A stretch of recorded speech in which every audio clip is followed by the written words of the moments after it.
You might be thinking to yourself, what is this, a brand new Assassin's Creed Origins Walking the Walk video? Or you may be thinking, what is a Walking the Walk video? Well, technically, this is an old one, but it's completely fixed. I went in, I redid the audio and fixed it. It didn't re-record it, but I fixed all of the audio issues I had. I added the fun facts as well as some technical details and historical facts that I discussed during these videos. The reason why I'm doing it is because Assassin's Creed Origin became free last week, and a lot of people, this was their first actual enjoyment of this title and to get into it. And yeah, I rated this a wait for a sale. You guys will hear me talk about that in the video, but it doesn't mean that there aren't excellent aspects of the game that I want to discuss, and that's what this is about. So it's all done, all refixed. I hope you guys absolutely enjoy this. If you can, give it a thumbs up or comment if you like these kind of videos, so I know you even want to still see these because it's been a while. Rewatch it if you haven't got a chance because there's some stuff added. I hope you guys enjoy these kind of things. I hope you have an excellent week. Make sure to tweet it, Facebook it, whatever. Spread it around where good games are discussed. What's up, everybody? This is Karak with ACG, and welcome to a new episode of Walking the Walk, where we take a look at a title and see if its PR promises and different trailers and so forth actually equaled the end result. Today, we're going to take a look at Assassin's Creed Origins. Now, I know right now some people are shaking their fists at the sky, wondering why I'm doing a video on this if I rated it a wait for a sale. Well, guess what? Go take a look at other games I've done Walking the Walks for. Many of them were wait for a sale. Some still are, and some have actually improved. Because it's always best to remember that a game can have many cool elements, but they won't always come together for every single person.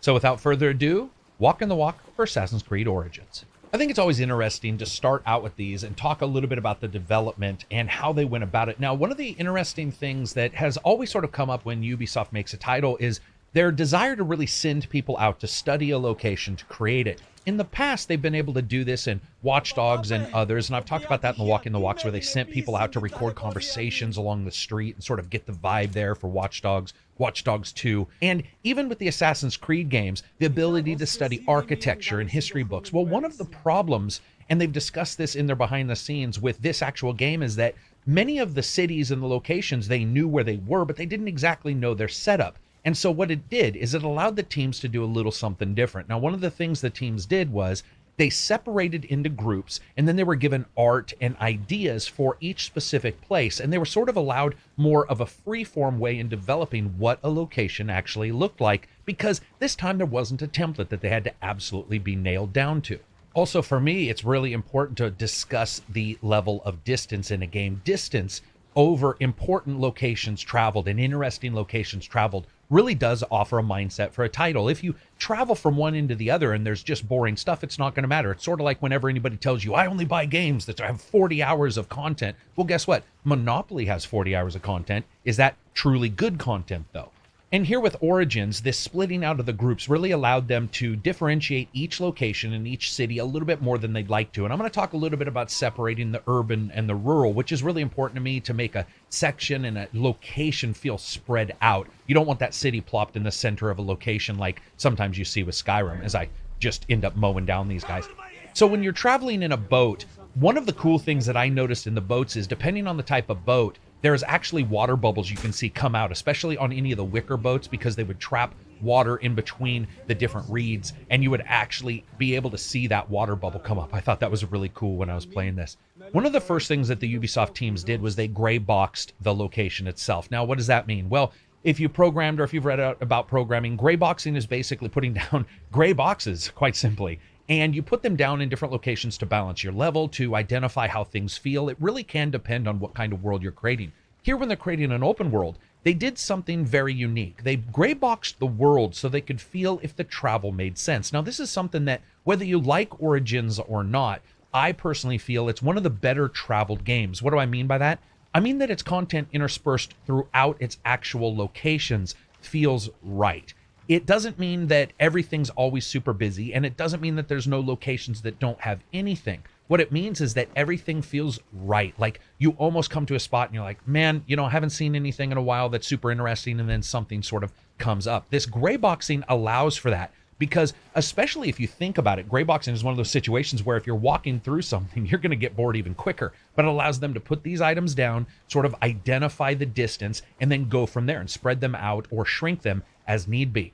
Now, an interesting element to this game is no mini-map, and people have talked about this many times, like you have to go into the map to do this. One of the things I talked about in the 12 cool details video was the ability to ride your horse and use the eagle at the same time, which is sort of a mini concession to the removal of that mini map. And I personally think the game is also the stronger for it, especially when you go to locations like this where the sense of mystery is quite high. It's something I talked about in Witcher 3 and I've talked about in various other games, and different companies do it different ways, but the removal of the mini map, the proper gray boxing of the location itself to sort of identify where things should be put down to sort of make it engaging, but at the same time not filled with too much information and too much data and too much activity that doesn't make sense. I like that. I think they did a really good job. I think I'd be remiss if I didn't talk a little bit about the hippo magic in this game, or the hipposse as I call them, because these suckers travel in groups. They're pretty frightening when you end up facing them. I have to say, I was very impressed that the developers went so far as to actually end up mimicking that pigment that comes off of them. It's clear at first, then it turns red and then brown. That is actually a skin moisturizer and an antibacterial agent that comes out of hippos and turns them red. And the early Europeans, when they found them, were like, oh my God, they're sweating blood. It's not that at all, but it was really cool. Now, we don't see that here, but you end up seeing it a little bit later. But you also do see that freaking creature running past them going like, yeah, I don't want to stick around where the hippos are. This is a really cool area. I like the marshlands. I think they did a really good job. Something that we're going to see as I go through the title, different places where flood staging has occurred, and you can see that damage, and you can see locations where it's certainly been raised up so that people can live there and be free and safe of stagnant water and so forth. And then other places like this where it's just sitting around, and you can sort of see where especially hippos and alligators will definitely be the predominant species in the locations, probably above the humans. Of course, speaking about AI and just how the game handles it, I was actually quite impressed to see that their circle of life is really well done and really fleshed out, both for normal, creatures and so forth, but also individuals. You see that some CPU cycles have been spared. You'll see the occasional time where especially humans will end up updating at a lower frame rate than the game, probably 15 frames per second, which is a good way to spare yourself some CPU cycles, because if they're far away, you don't need to. One of the things you do see are natural activities that the animals do. You'll see breeding attempts, and you'll see different creatures sort of showing off to the females. And then, of course, sometimes you have the Usain Bolt of impalas just running around. Those are actually well done. You'll see them doing various different activities, not only just feeding, but like I said, breeding, fighting, and apparently just sprinting full speed around the game world. Now, talking a little bit about the circle of life, and then I'm going to talk about some other elements when it comes to game design. The circle of life, the easiest way to describe it would be to make sure that around you, around where the character can see, where the player can see, it feels like things are actually occurring both within effect to you and then as well as outside of the effect of you. For example, here, I was even confused when I saw these alligators here that had actually already been killed. One of the great things about Origins is they have a very long decay rate for any creatures that are out in the open, incredibly long. And you can come upon these locations and go, what happened here? And it gives you that sense of past and future past that I talk about in all the Walking the Walks. So when we talk about the circle of AI or the circle of life, one of the things, the easiest way I think to sort of come to grips with what I'm talking about is the idea of, let's say, an umbrella. When it's raining outside, sometimes you can't tell how hard or exactly how hard or where the rain's hitting on the umbrella, but the umbrella itself, all around you, 360, you're going to see that rain coming down. That's sort of the way this AI circle works, where it consistently makes you feel like things are going on around you. And then outside of that, as I said before, you might save yourself some CPU cycles by having things update slower. You can do different things to sort of cheat your way around it. Now, we've seen some games, and especially when you were younger, I'm sure you played those games where you shot a bad guy and the AI didn't react. What you're trying to get away from is that. And Origins does a really good job. One of the reasons why most likely is because not only are these always open world games and we're getting memory requirements that are far higher for titles, and we're getting systems that are far more powerful, but additionally, you have things like the Eagle, which can fly pretty much anywhere. Now, I want to go to a new location and show you guys something. Attention to details sometimes is so difficult in games, but I talked a little bit about flooding, and especially around the Nile where it flooded many times. In fact, it flooded so much that black, thick, rich soil would end up being dropped, and that's actually how Egypt got one of its original names, which was Kemet, or Black Land, which actually indicates these locations I'm going to show you now. But one of the things I loved about this game that really impressed me was the feeling of things being destroyed and rebuilt back up. This location is probably one of the richest locations I've seen in a game.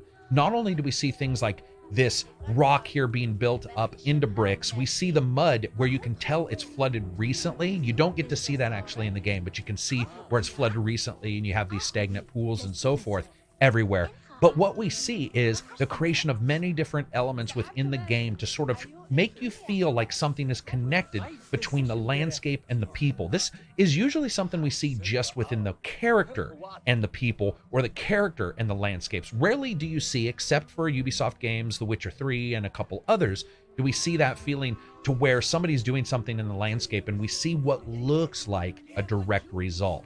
This is great here. It's amazing. If you look around, not only will you see people reacting to the day-night kind of schedule, you're going to see them going to sleep here soon, I think, because of the, yeah, it looks like the sun's low.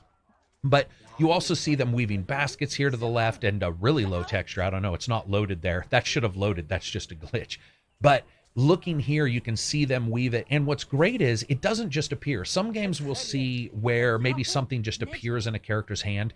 I showed it in my 12 Cool Details video where the guy was vivisecting that person and he was reaching in and you saw something in his hand. We see that here when they're making these bricks. Now, what's funny or not funny is this is actually the correct brick making kind of style for this time. It's changed a little bit, but it's actually pretty much the same for a lot of people in these kind of areas still.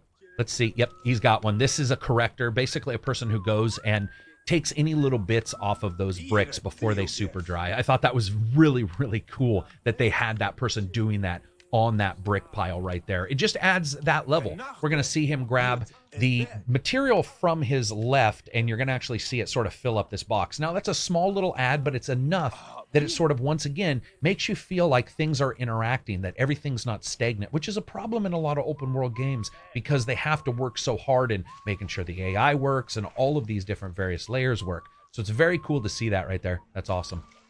And then plops it down. Now, you will see that the AI plops it down on top of another item. Those are stagnant. What's interesting to me, though, if you watch close, and I'll try to get some footage, you will actually see that sometimes items are carried and plopped off or dropped somewhere, which was interesting. This is very cool. You've got yourself this little water bucket, allows him to fill this channel. I was really surprised to see somebody working on one of those and having it working. I don't know why, but the first time I played this, I was like, oh yeah, that's a really cool idea. They won't actually show someone getting the water out of the river or the well, and instead they do. And there's a cool interaction there. You can actually see him. He'll look down, he'll test the water, and then he'll start again. And one of the things I talked about in Watch Dogs 1, I believe, was the soccer kid at the starting. If you haven't seen that Walking the Walk, I suggest you check it because it's got some details, even for this game. But in that Walking the Walk, I talk about the kid playing soccer in the park, and when he's playing, he resets his animation in different locations in the park. Not very far away from one another, but just far enough to make it feel less like a loop, and you see that here. It doesn't mean you won't see some loops show up, but it actually does a very good job. Look at this. Now, one of the things about the flooding you're going to see is you're going to see ramps that have been built and then covered by the rising water over time, and new ramps being built, which also really impressed me. The water doesn't come out of that little bowl, but still, very, very cool. Here's another little pile of rocks here.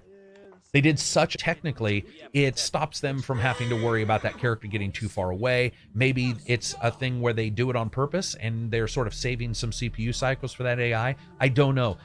It seems to me like it's probably done completely on accident just with the AI, but it is one of those things that you see so often that it then starts to make you think, oh, maybe this is on purpose. And he'll probably set this right on top of, no, he set it right beside it. So once again, it sort of gives you that impression of a real world being impacted around you. Yeah, this is just easily one of my favorite locations, probably because it's one of the first locations I noticed just how many little details the Ubisoft team had done.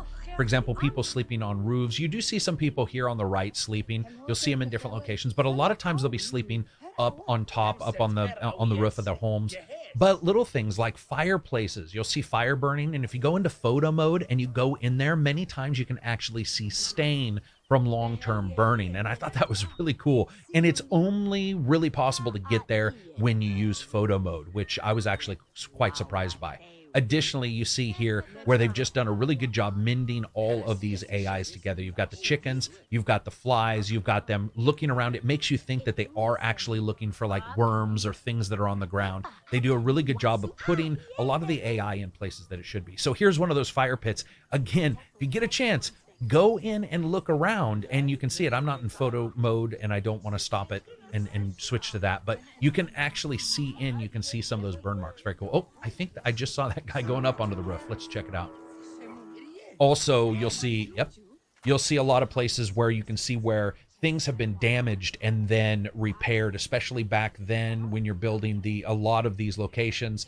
Some of those bricks would become dry, they would become brittle, and they would break, and you'll actually see repairs done in the sides of homes. Very well done. Very cool.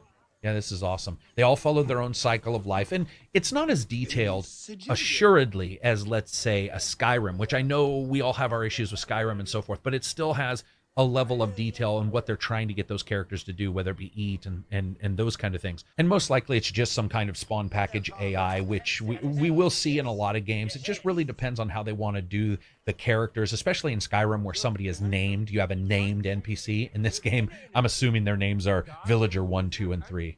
Yeah, this is just very well done. You can even see how they handled sort of making sure that it looks like not only was there a flood, but over time some of the grass has died. There's a difference there in the terrain. Very, very well done. And this isn't something that's super surprising for Ubisoft, who's always built really interesting worlds and had issues elsewhere. I think with Origins, for a lot of gamers, there were some differences in the way it played, so they felt that some of this repetition was gone. It didn't necessarily make me feel that way, and here you can see the sunk old ramp.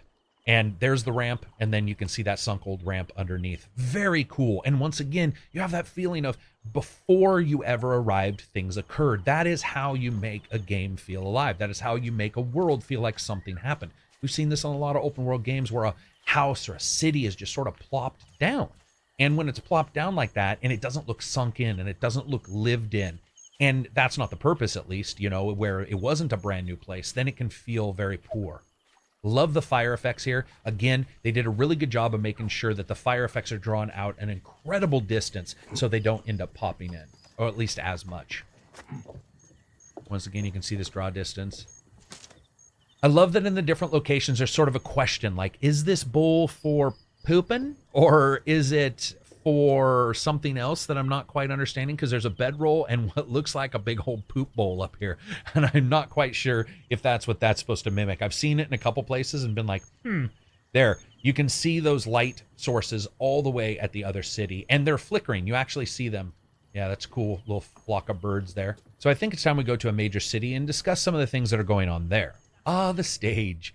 I was actually really surprised by the number of people who contacted me or wanted to discuss these actors in this troupe. One of the things that you see is you actually notice that they end up between each skit going off and changing the masks that they're wearing and becoming different characters. Really interesting stuff and very well done, especially for something that many players will barely see, because other than a mission or two here and one other thing, you actually never really have to go to this location at all. But here you'll see them actually reach into a box and change masks. Now, what you also see is one of the few times in the game where you'll see them reset and sort of choose one of the different cycles or one of the different skits. Boom, you just saw it. That's the one time you're going to see, at least in this big of a group, you're going to see them sort of reset into an animation to do something else, to do a different skit. But still, very well done here. And they all tell a little bit of a story if you follow it along. The animations here are incredibly well done.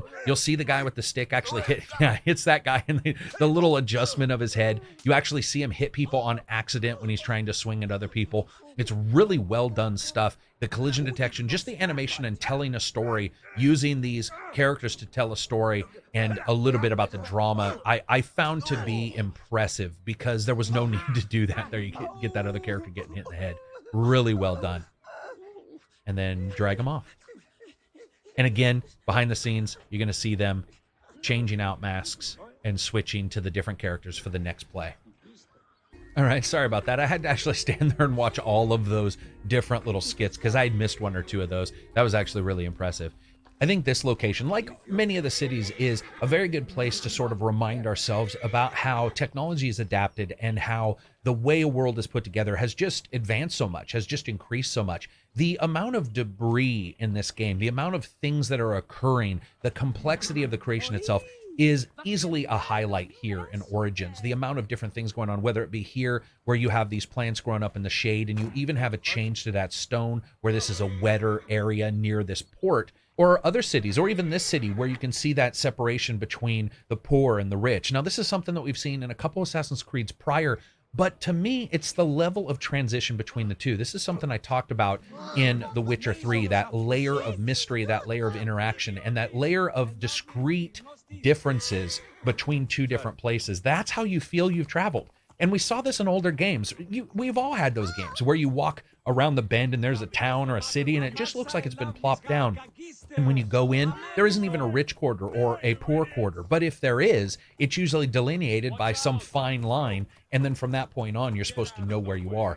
Here, we don't see that. We also don't see that guy dying, which he probably should have when he got hit. Of course, that is one of the problems that you can run into when you are trying to create AI with this many things to do. And we see this a lot in Origins. We see it a lot in other games where sometimes the AI, depending on where they are in their pathing and how aggressive they are in their movement, where they're headed, that's really what's the most important, where they're headed and how fast. And you can see them trounce the hell out of some people. This is really cool. Coming out of this port area, you see the dirt, the wetness of everything, and then it sort of dries out and you see the culture sort of spreading out in front of you. It's a really fine delineation, but it's something that if you watch it, you'll start to notice and you'll start to see a change even in the right and left side of this street, but even more so once you get into the center of town. Really well done. And again, this is developers who didn't have a 100% idea of what this would look like. They knew about things like the hanging gardens and about pleasure gardens and stuff like that, but they didn't actually know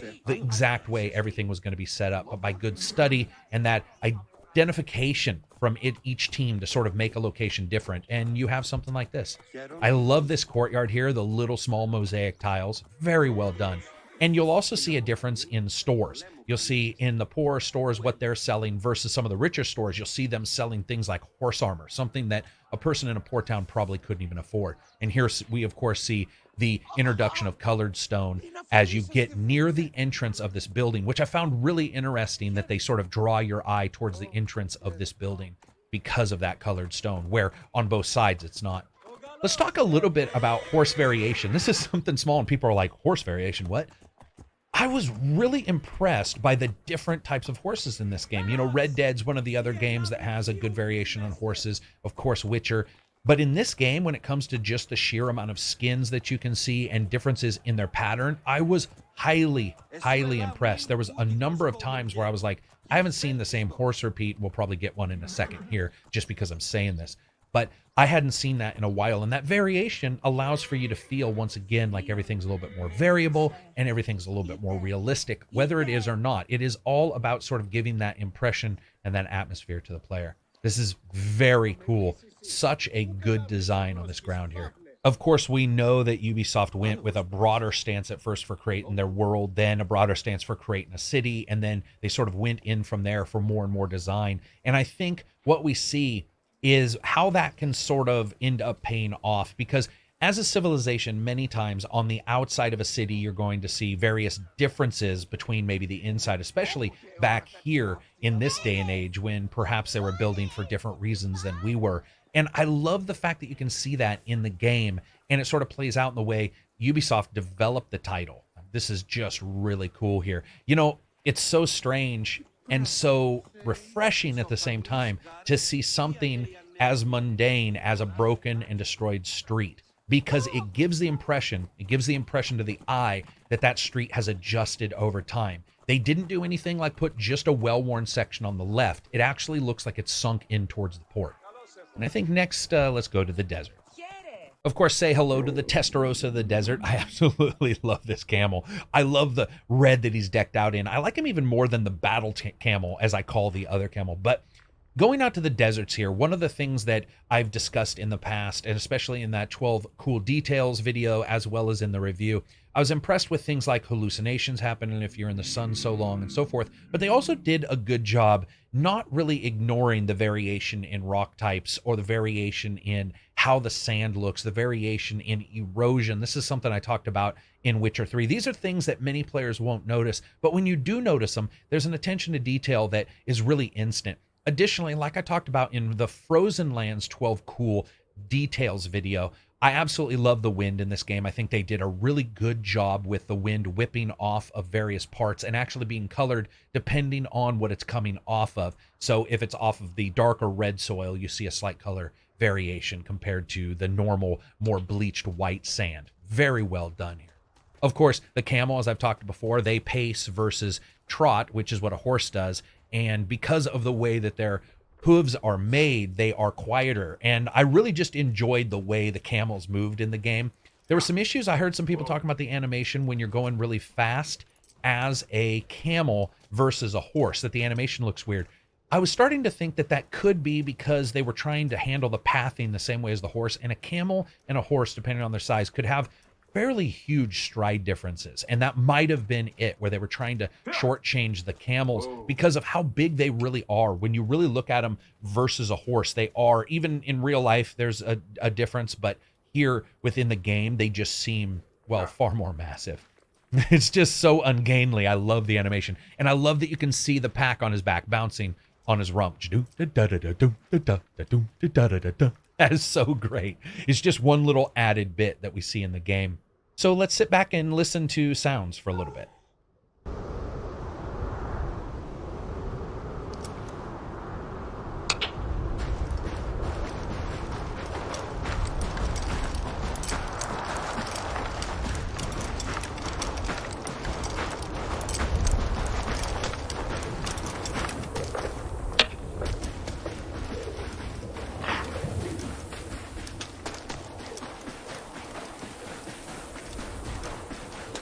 Now, before talking about sounds, I do have to say it's pretty impressive that they didn't have the nose ring in the camel, and because I think back then they were probably still using that, but I'll have to check into my history for that. But when you listen, you can hear at least 7 or 8 different discrete sounds for the camel and the different elements that are on this camel, the wood, the jingle of metal on your character. And again, this is something that we find out when you're sneaking. Every bit of armor that you wear sounds different than every other bit when you're walking. You can have different hollow sounds when you're in bigger armor than, let's say, if you're in the light, more leathery armor where it can be much quieter. Very well done sound. There's a lot of different elements in the sound. Also, the fact that it doesn't necessarily lean up when you're not near a city. What it actually does is you hear a layering that occurs, and that wind sort of comes up as its own music. Now, this is a game that we've talked about a couple times in the podcast, talked about as well in the review, that there wasn't as much. Holy crap. Okay, I don't know if you guys saw that, but that was a giant creature falling from the sky, most likely an AI spawn that went wrong.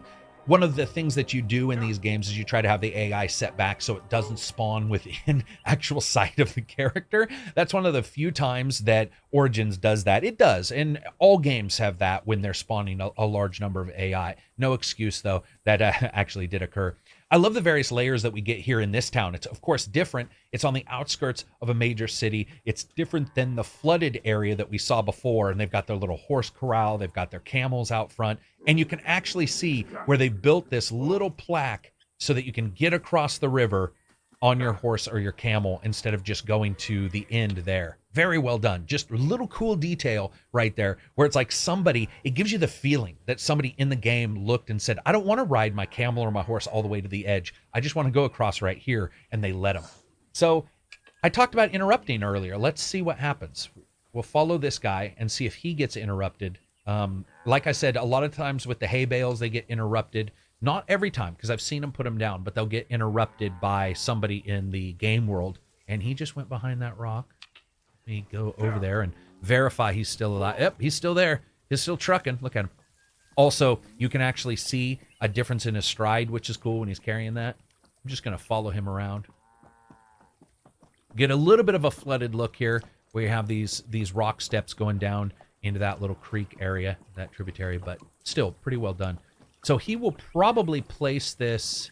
I don't know if he'll go across that wood. Yep, he's going to go across. That's cool. So sorry about that. I had a crash in the middle of the game, which is quite rare. But I decided, you know what? Let's go to a different part of the desert so you guys can see a couple things, like the way the trails work, the way the variations are, and of course, the differences. When we all talked about this, when the game was first announced, I know a lot of people, including myself, were like, a desert? Really? What are we going to see? What are we going to hear? How's it going to be different? Well, let's see and hear right now as I race this horse.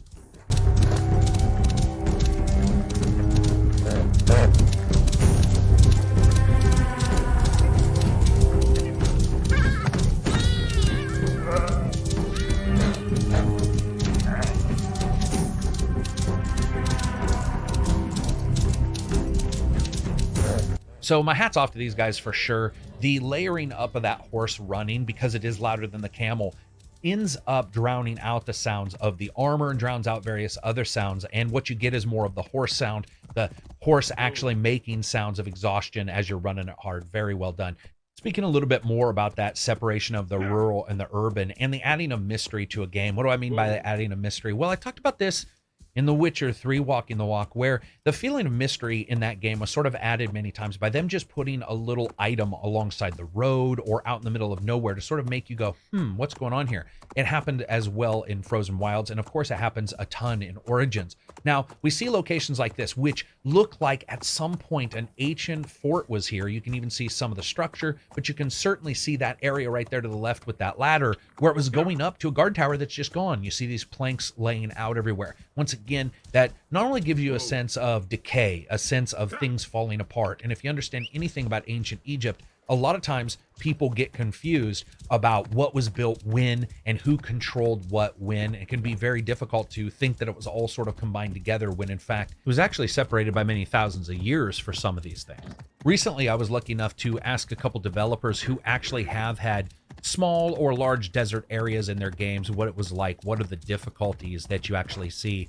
And it's funny that we see a lot of those same things being reflected here. One of the major bits was the fact that a lot of people think that a desert is going to be flat or just some dunes. And how do you add verticality to it? How do you have a character, let's say, like an Assassin's Creed character, climbing things? Do you just have them climbing rock walls? Well, we certainly see that here. One of the things we also see is them climbing different elements and buildings in the major cities. But of course, you do have a lot of ancient structures you can build, and you can have them doing that. But especially in Assassin's Creed game, when everything is sort of built around that, it was interesting to see them tackle it, even though when you talk to some other developers and you ask them, what's it like to create a desert? And how do you do it? How do you make it engaging to the player? And their difficulties are sort of exactly what Ubisoft took on and said, we're going to not only try to figure it out, but we're going to try to figure it out with a character known for pretty much the complete opposite of just riding the horse across the desert, which I think was interesting and really a heady moment for them to sort of take on that weakness really with a strength of their own and try to figure out how to do it. I love the different bits of erosion here and the way it actually feeds into the left there with the different colored silt. So I'm going to jump to on foot. It dawned on me it may not be as cool for you guys to watch me ride around as it is for me to just enjoy it. So I wanted to walk around to see if we could get some hallucinations to trigger here. Now, when the hallucinations trigger, it was actually, okay, so that doesn't look like a hallucination. That's just the locust. Very cool looking right there. They'll continue for some time as well. You'll also see these around dead bodies. You'll see them around the marshes in particular. They did a really good job making sure that things like the marshes sort of made sense in an ecosystem, sort of made sense that particular birds were in those locations to, kill off the bugs, that kind of stuff. But you see it out here as well in the desert. Very cool. And his animations are really well done, especially because you have various different ways in which the terrain's going to interact with your character. And you have to make it look somewhat realistic without just wasting thousands of hours of animation. So I'm going to get back on the Testarossa of the desert here. Love this dude. Love him. Once I got him, I was like, I don't think I'm going to use any of the other camels. I don't know why. He's my style, man. Just red out in the desert. It's like, come at me, yo. So we're going to try to get, like I said, a hallucination to sort of kick up here. I was hoping walking would do it, but the reason why I like the hallucinations, and I won't show you all of them, there are actually a large number of them, was because it once again, it adds just a little bit of an element to out being in the desert. I thought that was cool. It was a little changeover. I saw a lot of people wondering if Camels and Horses existed at the same time when this game is supposedly actually being played, the timeline. Yes, they did. It is interesting, though, that horses and camels, the differences between the two, because the camel, one of the biggest differences isn't only its ability to retain water, lose less water basically during heat, but also its stunningly higher intelligence technically, and certainly a more aggressive attitude towards doing what it wants. You'll hear a lot of people saying that they're great. They're probably a more compassionate creature, one that sort of interacts with humans a little bit better, but they're also very, very temperamental. Welcome, watchers, to Camel Vision TM. It's so detailed. They even got the friggin' teeth right. But I love the fact that you can see on the camels, on the horses, and on the donkeys. I think back then they were called like onagars or onagars. They are all textured correctly. So for example, a camel, the way it sits and sleeps, it kneels down, and so it actually has thick padding in those locations. You'll actually see that in the game. You'll see the hair correctly detailed. Also, it's quite interesting to me just how much detail they put into the various different steeds, because there are a lot, and each one can have different bits added to them. You guys saw earlier sort of the snake horse, but you see various different armored horses as well. And of course, we get the most boring of all of the hallucinations, which is basically a fish. That actually reminds me of something. Let me walk around, and it just disappears. I don't know if this is on purpose. Let's see if it works. There we go. So see those little designs? I originally thought those were symbols of some kind, but as the games continued and progressed, and when I've seen them, I'm pretty sure that is mimicking eye floaters. Eye floaters are when you get protein in your eye, they can sort of look like little tiny strings, especially when you look at a super bright blue sky. If you know that that's what it is, I'd like to hear in the comments, or if anybody has any ideas. So I want to go to a construction area that is really cool and really adds some flavor to the game. And of course, you'll notice I switched armors. I always do. I absolutely love the cat armor, though. One of the things that you see, especially in this area and in any of the construction areas, is the idea and the understanding that many of the items that were actually built were built in different time frames. So you'll see the new and the old being built up correctly. And really, that's despite the fact that for some gamers that might be confusing, where they see something new and something old right next to each other and look a little offsetting.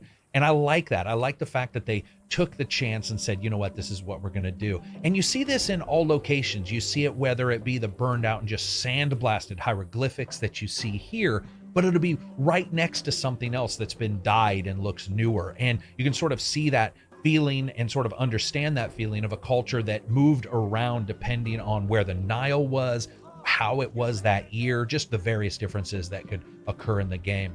So I absolutely love this spot. Looks great. And there's a lot of building that we can see that's actually active. One of the things I talked about at the starting is how do you make a game world seem interesting? And of course, you've got that rule of 2 or 3. You've got that rule of action and reaction. But what else can you do?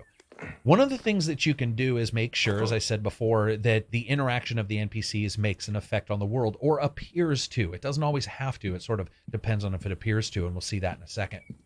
This is very cool. These just jet black statues next to this new location. But you see, if you look closely, you can actually see where sand has slightly pitted the front of this. See that? It's very cool.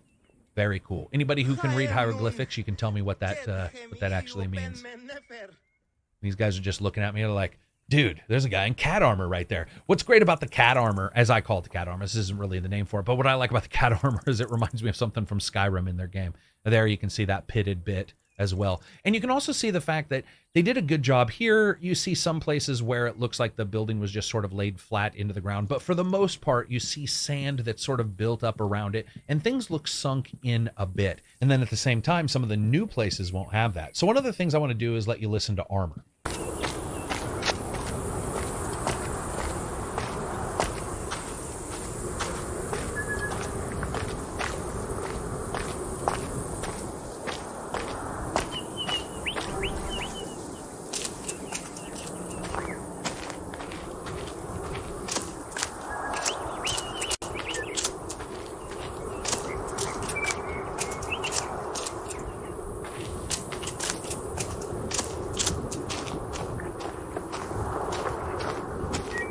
One of the major questions I get asked all the time, do the different armors actually make a different sound if you're sneaking? Yes, they do. Just like the horses, you can hear a slight bit of a jingle depending on the heavier and heavier armor, which I thought was cool. So I just wanted you guys to hear that before I forgot. Let's talk a little bit about construction.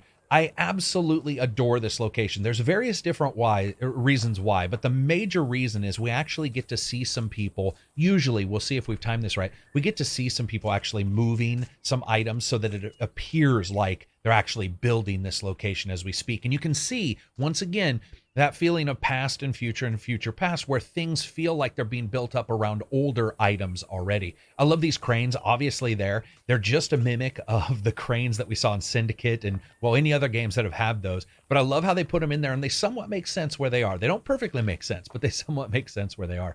Of course, you also, if anybody's actually played this for various amounts of time, you can actually see people making different things in clay pots and burning them and firing them. And it looks like here he is creating rope. That's very cool. You also see the grindstone over there on the left for most likely sharpening the instruments that they use for the creation of this temple and how they're actually building it. Very well done. The bellows here, really cool. It just feels like this place that people have lived in. And oh, there we go. There are some of the jars themselves. It looks like they're there for, let's see, can't really tell what those jars would be used for. We actually do see them firing clay jars in multiple different places in the game, and I'll try to see if I can find those. I'm not 100% sure if this is like for the equipment or what exactly that would be for. If anybody knows, I would like to hear. Now you can see these stones on the left. This is supposedly one of the major ways in which they moved the larger pieces of stone, which was actually over the rolling logs. We'll see that here, hopefully in a second. I'm going to just see if I can listen for sound. Also, it might be interesting to people that they didn't have a completely, or they do have a completely, let's say, dynamic overall day and night system. But what they did was they actually sent people to every location on the different time beats. So your 1 o'clock, your 2 o'clock, your 3 o'clock. And they talked about this in their making of video to verify that the places looked good at each hour, and then to adjust color gradients and just adjust the way everything looked so that at any point in time when you went to a location, it looked its best. I like that idea. I like the idea, of course, of just letting a game world do its own thing, but I definitely love that. And here we go. We get to see them. There's a lot of great animations here, and I was really impressed by little things, like even the end of the rope has the rope coil actual tightening cord, the cord there that keeps those knots together and keeps that big giant rope from basically unspooling. Very well done. And the rope actually interacts with all of the people the way it should. The guy on the left there who's carrying it a different way, you can see him adjust his stance. The guy there on the right falling down. Really well done. You can see them interact for the most part with the wood itself that they're walking on. And then you have the person behind. If you don't know what that is a person who pours water to create a little bit of lubrication whenever they needed to on the logs. And you'll see them occasionally pour. Once again, something that I had discussed earlier, whenever there's the ability to grab something, pour something, or anything where there is a particulate, they actually show it in this game, which was quite impressive. You'll actually see him sort of putting down, and you'll see a little spray of water, just like the guy who was pissing in my 12 details video. This is so cool. They did such a good job. And again, it makes you feel like this is a place they're building right now. Like, where are they taking this? They're taking it away. Okay, so that's the one thing to understand. They're actually, at this time, taking it away. So I'm assuming you're supposed to get the idea that they're taking it towards the workers who are going to take the rougher square stone. Yeah, they're taking it. And then they're going to probably, I don't know if they'll drag it back. I haven't stuck around this location long enough in the past to see. Very cool stuff. Really well done. And you'll see when they get done, you'll actually see some of them like drop to the ground in exhaustion. This is just one of those levels that I told you guys, the more you can do this in an open world game, the more you can feel like it's lived in. Here we go. We'll sort of just watch these guys.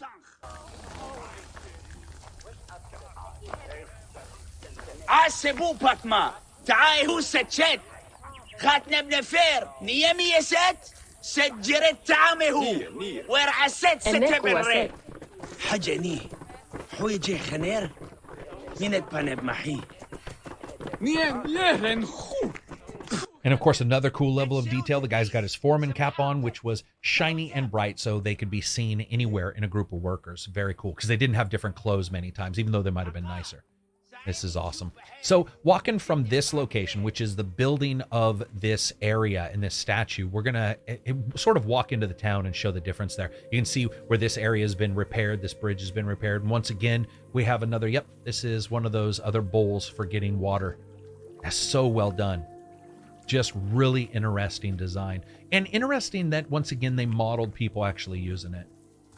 We'll go in here for a Maximus moment. You can see your main character sort of put his hand out and rub it against any of the taller vegetation. It's, again, interacting with the game world. You know, people might see something like this and be all, why would you do that? Or why would you care? The fact is because we ask why, is that we actually noticed it. There isn't the absence of something. Why didn't they? It's why did they? And whenever you have, I personally feel, the ability to ask that, that's awesome. When you have the ability to say, why did they do that? And not in a, why did they do that? But more of a intriguing, trying to identify what their thought process was. And what their thought process was is something that we see happen a lot in Origins, despite my dislike for a lot of the repetition and the bugs that we have even seen a couple here is the fact of you as a character interacting with a land. And I hope we see this in further games from them, regardless of where they're setting or where they're put. Japan, by the way. It should be Japan. This is awesome. Go up here. Now you'll start to see some of the storage locations. These are storage locations that are actually used to supply both the main building area, but as well as some of these farms nearby. One thing I haven't been able to see back in ancient Egypt, a lot of times they use something called a land stone, which was stones on the edge of somebody's land to sort of delineate that that was their place. That's actually how taxation was done sometimes as well. And I haven't seen those in the game. I was sort of surprised. I adore the fact that Bayek actually rocks more when he's wearing the heavier armor as well. Like, you know, his side to side is a little less controllable when you're wearing what is the equivalent of a car bumper for armor. That's cool looking. I can't tell if that's supposed to be fetid water, or if that's supposed to be the mosaic underneath or something. So talking about fire for a second, I'm going to light this. I had talked about this in the 12 cool details video where how they go about putting them out. Let's see what they do here. I like the fact that once again, you're making an impact. You know, these things aren't just burning by themselves. Just, except didn't mean to actually destroy that. And there we go. It's a small little ad, but once again shows that the game world is seeing you there and is reacting to you. Let's light this one. This poor guy's just going like, what is he doing? Pyromaniac, pyromaniac. And just see him? That was awesome. He reacted like, why? Again? Do you hate me? That's awesome. And it just slowly. And I don't know if that speeds it up or doesn't when they have that animation running of them putting it out. In fact, I don't think it does speed it up. I think it's just added, whoa, lady, don't get... Oh, did you see him? He's like, she fell, and he's all, I'm going to take her down. Run over her with these horses. That was evil. We see that sometimes, like I said before, with the AI. I'm going to jump to a different location, a city that I want to let you guys hear some of the music and also see some of the differences in its design. I love the creep up on this city. I like this city, in fact, just for the various different elements that this has. And you notice this in each city, they usually have one or two little differences, one or two little things about them. And I don't mean that the entire cities aren't different. I mean that there's particular things, particular activities that appear more often in some cities than other, whether it be music and so forth. And we're going to see that. Also, incredible water. One of the reasons why I like it is not only does it show that it raises and lowers, and you can see that in the nets. Some nets will be higher than others. There's actually true current in the water. So if you're swimming in the water and you stop swimming, you will actually be moved by the current. Small little ad, but something that you notice. Let's listen to these guys playing for a second, and I'll show you some designs.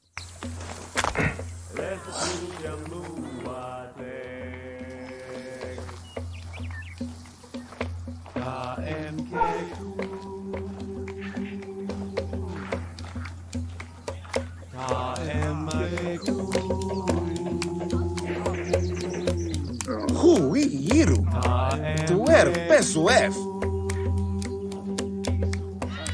And I gotta say, the fact that that guy's percussion instrument is basically two hands made of what looks like ivory or something, or a really white wood, very well done. Such a cool design. Also, when I talked about singing in the cool little details video and a little bit in the podcast, I really like the fact that you'll see these different groups singing in different ways. So, for example, one character may be singing, you'll hear a second one join them. You'll hear a group like this. But what's interesting is they've actually recorded a couple times where you hear people come together and you can hear somebody not know the exact song, and you actually hear the other people, not necessarily training them, but you'll hear a delay, like they're sort of egging them on or getting them to remember their lines in a play, for example.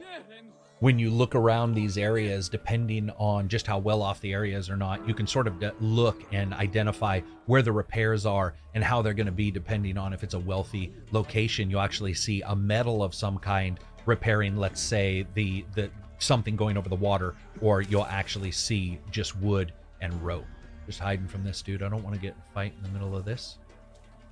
Those guys, it's funny because you're all, warned. They're like, watch out, they're after you. And the fact is that they literally have the worst sight ever. So yeah, here you can see the repairs going on this location. Out of the way, Peck. Sorry. Had a Willow moment there. Okay, so let's listen to this. Here we go. Fame, get out of my way.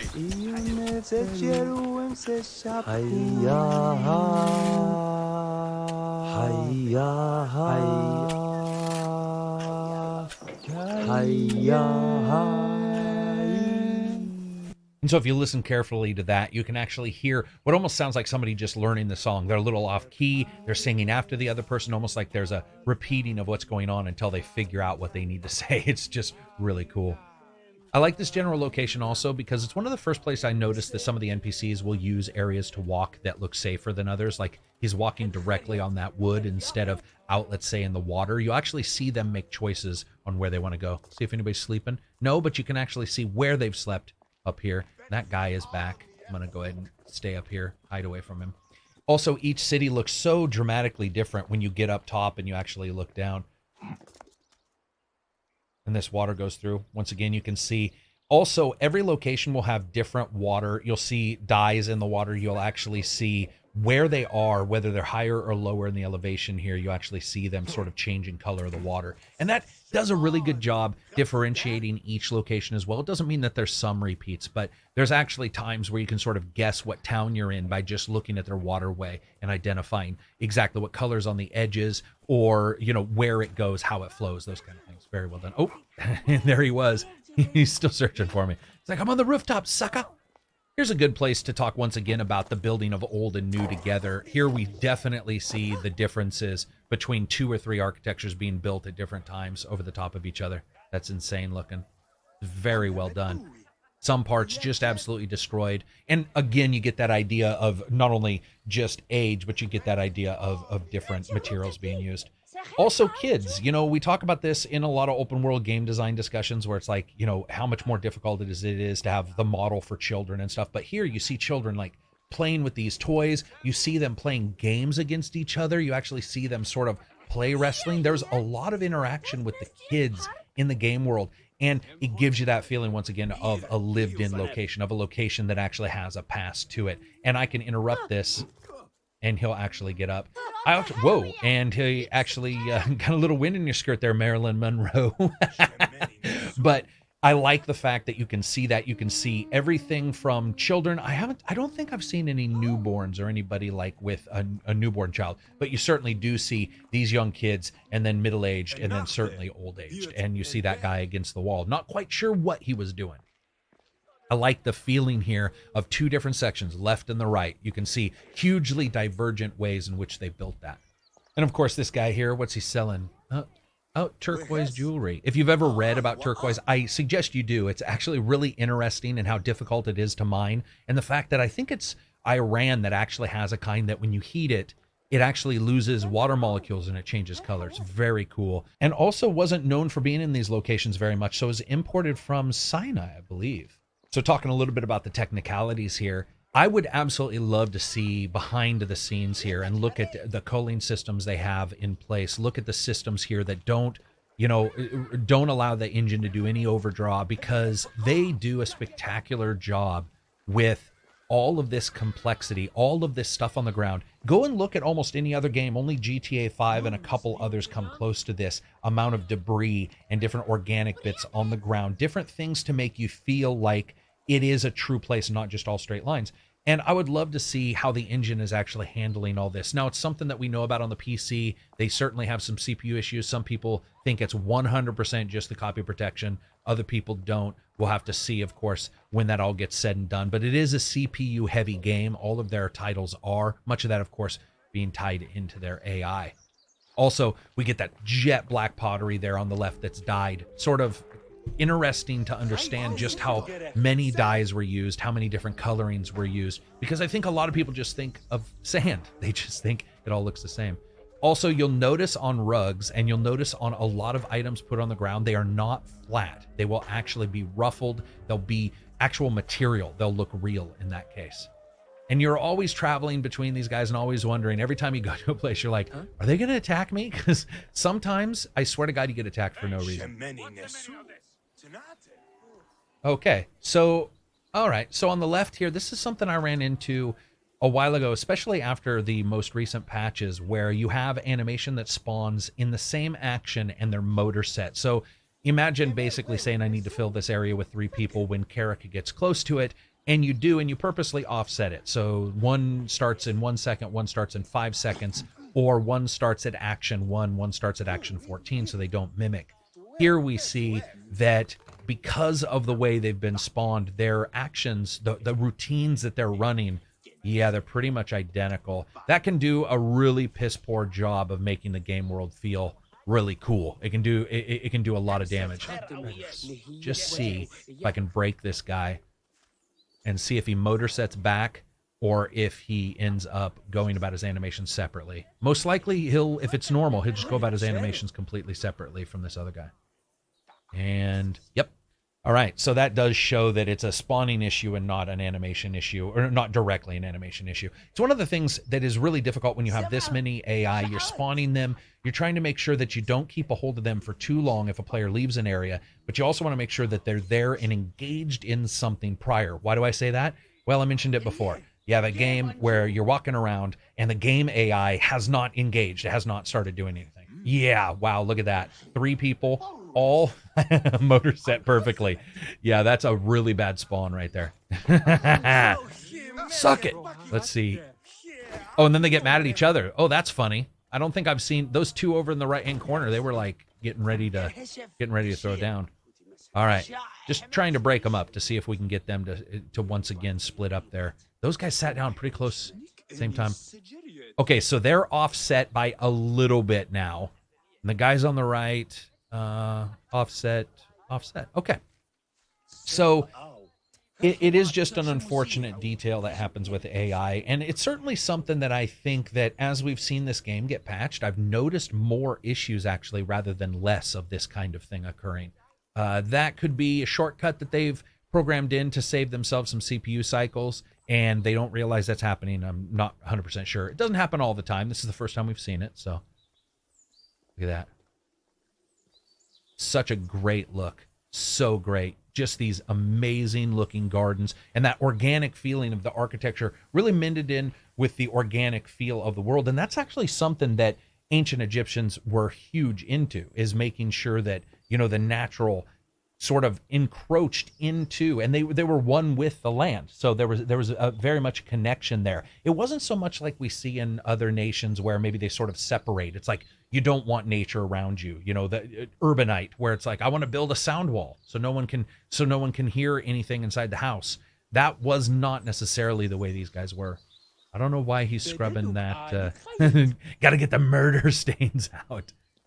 Look at the color there. So many, and speaking of color choice in games, I've talked about this before. Why does color choice in game matter? Well, if you use a lot of, let's say, bright colors versus warm colors versus colors that aren't necessarily so garish would be a good way of describing it. What you can actually do is you can have some variation there when you do want to show maybe garish, or you want to show something that sort of pops. And here we actually see that in the pillows of all things. If you look at those pink pillows, very bright compared to everything else. And of course, it just allows for everything to feel either warmer or cooler depending on what you want and depending on the way they lived. You know, this is once again sort of guessing what these colors would look like by understanding pigments and sort of tracking those down. Now, one of the things that's been basically removed from the game, and a lot of people have asked me how I feel about the stealth in this game. Is it removed? Is it worthwhile?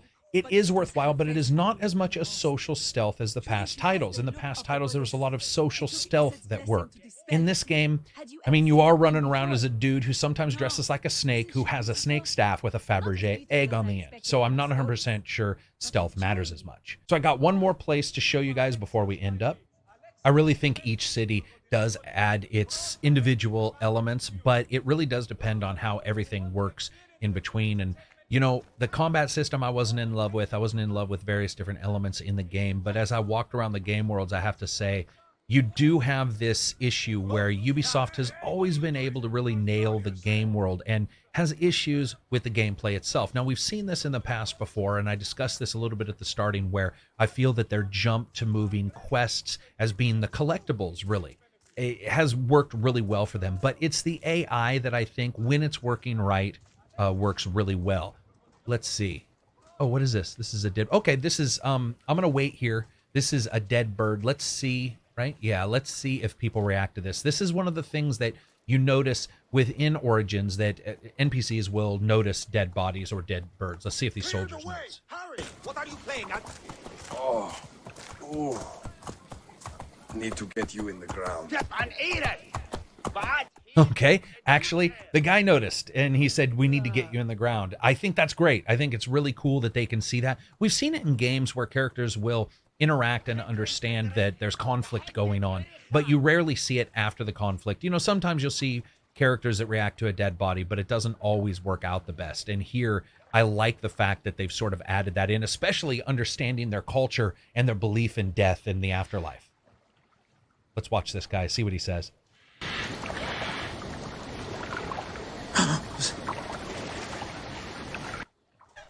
Apparently, he was just worried the bird would come alive and become a vampire and kill him. That was awesome. That was a cool reaction. So looking inside of buildings, I have heard people say that they were quite sparse, that they were sort of interested in why a lot of the buildings, a lot of the homes didn't have a lot going on within them other than a bed and maybe, you know, a pot or two. There was not much. Actually, that is the way they lived. It's something that if you study anything about the world at that time, there was not a lot of clutter. And you would actually see, depending on the home, depending on who was living there, you would actually sometimes even see some of the different livestock living in the lower levels with the families themselves. So that was quite interesting. And we've got these two dudes just hanging out and talking, being best friends. What an amazing world that would be if you could just sit on your steps and there would be this nice little river beside you. Of course, a river filled with fucking crocodiles, but a river nonetheless, right? And I think that'll be about it for me. You know, there's a lot to cover in the Walking the Walks, everything from the technical bits and just the elements that interest me so others can talk about it in the comments about what interests them. But I think that when you look at it, when you look at a game world, when you look at understanding that circle of AI, the circle of life, like the umbrella that I said before, when you understand how they put this together, the gray boxing and the distances, there's a lot to like in Origins. And just because somebody like myself didn't absolutely love it, doesn't mean you can't really enjoy just walking around in these worlds. And my hat's off to them. They understand exactly what they're doing when it comes to world building. And I think personally for Origins, they knocked it out of the park like they have in the past with a couple other games. But I do like some of the changes that we see here. We'll end with this guy giving his little speech. Everybody's just sort of listening dutifully. It is such a difference between Syndicate and this. Syndicate was such a social anarchy most of the time. Everything was just so crazy with the carriages and everybody. I mean, in this game, the most you have is the war chariots, and that's pretty much it. But in that game, it always felt like the world was just one step away from somehow a drunken brawl destroying it. The guy over there looks like he has to poop. He's like, seriously, dude, I wish you'd hurry up. All right, everybody, thanks for watching this. I totally appreciate it. If you like the video, give it a thumbs up. If you dislike the video, give it a thumbs down. Make sure to share it. If you can, check out Twitter and Patreon. That's how I continue to give you guys videos that aren't 2 minutes long or filled with sponsored bullcrap. Peace out and enjoy the rest of your week. My Testarossa, yo. There's something about him that's just so pimp. He's like, sup, man, I wear red because I'm awesome. I love this guy. Peace out.